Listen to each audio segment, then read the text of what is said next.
Hey guys, what's up? Welcome back to another episode of Evans Eats, and tonight I'm going to be making another Instant Pot video. We're going to do meatloaf. I've only done this one other time in the Instant Pot, but it turned out really good, super moist, and it cooks in about 30 minutes.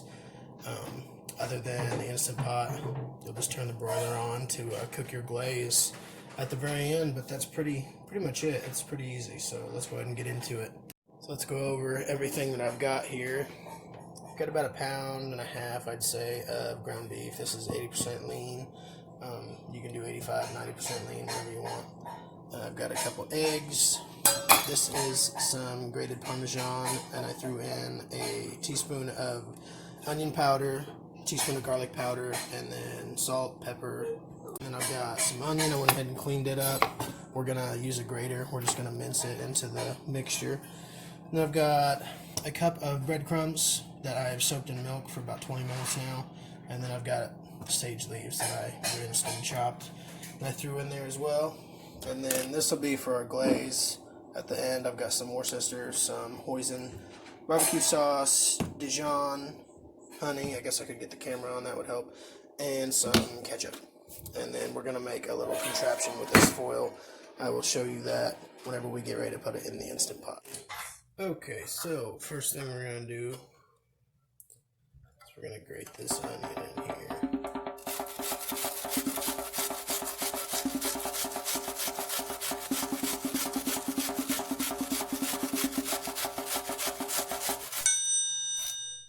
And this is going to add a lot of moisture to our meatloaf as well. Keep it from drying out. And these onions will basically just dissipate in there. You'll hardly be able to tell they're in there, but I love onions, so it doesn't bother me. There are some picky children out there, though, so we'll get our onion, we'll go ahead and add our eggs.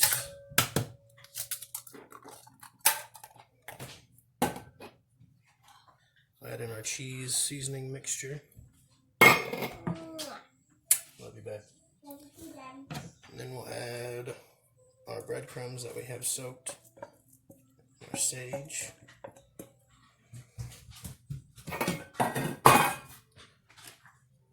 And now for the fun part. You get to get your hands all messy. That's not the fun part. It is the fun part. You get to get dirty. All gooey and sticky. That's not the fun part. I think it's fun.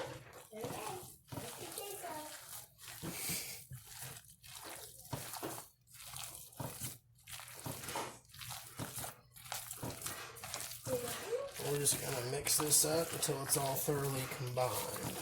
So I've seen a lot of people use, if they have the 8-quart, they use a bunt pan, and they'll form their meatloaf into that, and it pretty much slides perfectly into an 8-quart Instant Pot. But I have a 6-quart, so I had to get creative, but it worked out pretty well. And basically what I do on the bottom is I'll take some aluminum foil and just wad it up.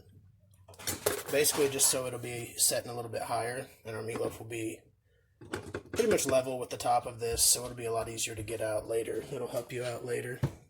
So basically what we're going to do, you want to obviously form this to where it's going to fit into your Instant Pot, and this is the basic shape, and then I'll take it,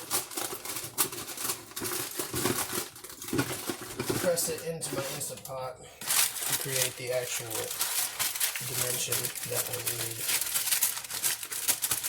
So once I have the shape, I just double layer it, reinforce it with another piece of foil. This will give you a nice sturdy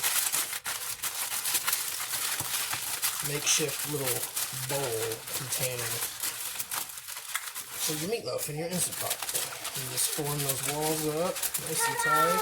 I made you a hamburger sandwich. So you'll just take your mixture once you get it all formed up.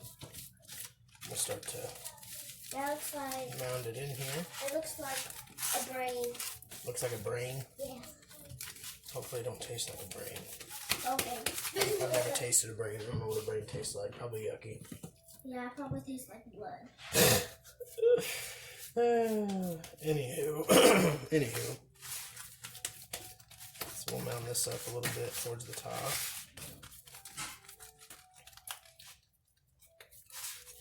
marker doesn't even work. I'm sorry.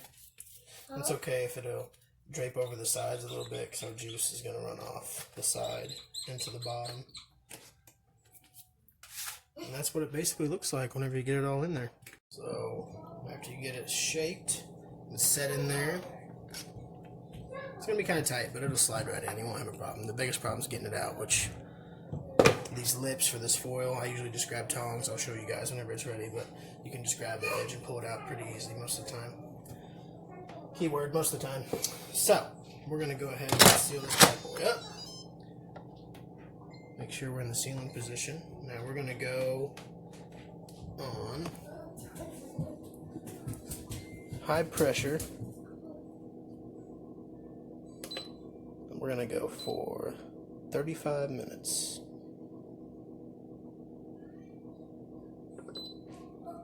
It'll take about 10 minutes for that to come to temp and pressure, and then we'll touch base with you guys.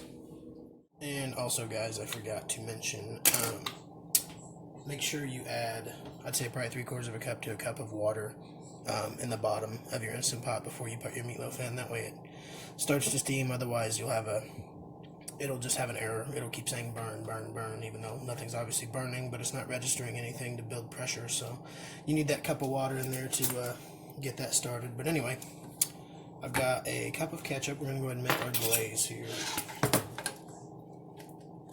And I forgot to have this in the ingredients as well, but doing 2 tablespoons of brown sugar. We're going to do a teaspoon of Worcestershire. This one's kind of different, but I've always put it in my meatloaf glaze. It adds a little sweetness, a little different flavor. I'm going to do a teaspoon of Hoisin.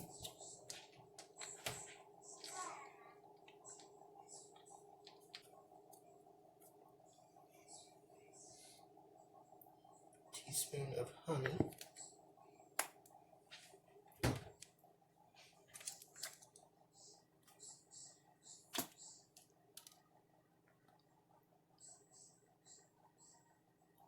Teaspoon of mustard. I'm using Dijon. You can use whatever you want. You can use plain yellow mustard if you like. I'm going to go half a cup of barbecue sauce, because that's all I have left apparently. And then, just going to whisk that to combine.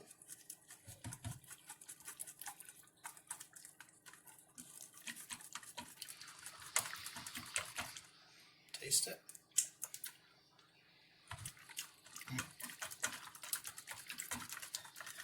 It's pretty good.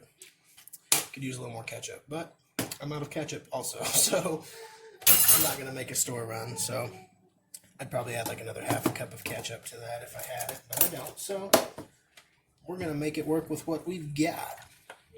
Alright guys, so we just came out of our Instant Pot, and I know it doesn't look too appetizing right now, but that'll change when it gets out of the oven. So, take our glaze, brush that over the top. Just smear it all over that exposed loaf of meat. Cake it on. We're going to broil this at 500 for, I don't know, 5 to 8 minutes probably, somewhere around there. Cake it on. It's going to get all nice and caramelized. Sticky icky. Alright, so we're going to throw that in the oven, and then we'll be ready to go, and I'll touch base with you guys. Alright guys, we just pulled it out of the oven. We broiled it for about 8 to 10 minutes at 500 degrees. 8 to 10 minutes at 500 degrees, and you can tell that glaze just shimmering, nice and caramelized on there. You can take it farther if you want to take it farther, but I've got hungry children and a hungry woman, and I'm pretty hungry myself, so we're going to go ahead and dig into this. But that's all for this video, guys. If you like this one, go ahead and subscribe, give me a thumbs up, and I will see you on the next video.